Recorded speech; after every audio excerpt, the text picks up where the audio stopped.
चरनिया रे जान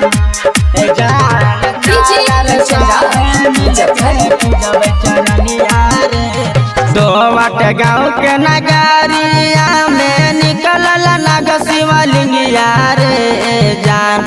हाँ हाँ निकलल नाग शिवलिंगिया रे जान। जान चालर साभे मिलके पूजब चरनिया रे जान। जान चालर साभे मिलके पूजब चरनिया रे जान। दोवट गाँव के नगरिया में निकलल नाग शिवलिंगिया रे जान। हाँ हाँ निकलल नाग शिवलिंगिया रे जान। जान चालर सभे मिलके पूजब चरनिया रे जान। जान चालर सभे मिलके पूजब चरनिया रे जान। जान चालर सभे मिलके पूजब चरनिया रे जान। चरनिया रे जान। नरसली जमीनवा हई कुंडिल के निकटवा रे जान। हाँ हाँ कुंडिल के निकटवा रे जान। जान चालर साभे मिलके पूजब चरनिया रे जान। जान चालर साभे मिलके करब दर्शनिया रे जान। नरसली जमीनिया हई कुंडिल के निकटवा रे जान। हाँ हाँ कुंडिल के निकटवा रे जान। जान चालर सभे मिलके पूजब चरनिया रे जान। जान चालर सभे मिलके पूजब चरनिया रे जान। जान चालर सभे मिलके पूजब चरनिया रे जान।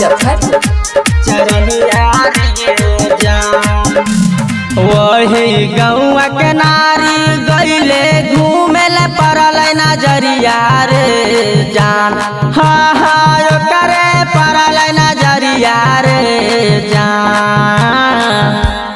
जान चालर साभे मिलके पूजब चरनिया रे जान। जान चालर साभे शिव के करब दर्शनिया रे जान। वही गौआ के नारी गईले घूमल पड़ल नजरिया रे जान। हाँ हाँ करे पड़ल नजरिया रे जान। जान चालर साभे मिलके पूजब चरनिया रे जान।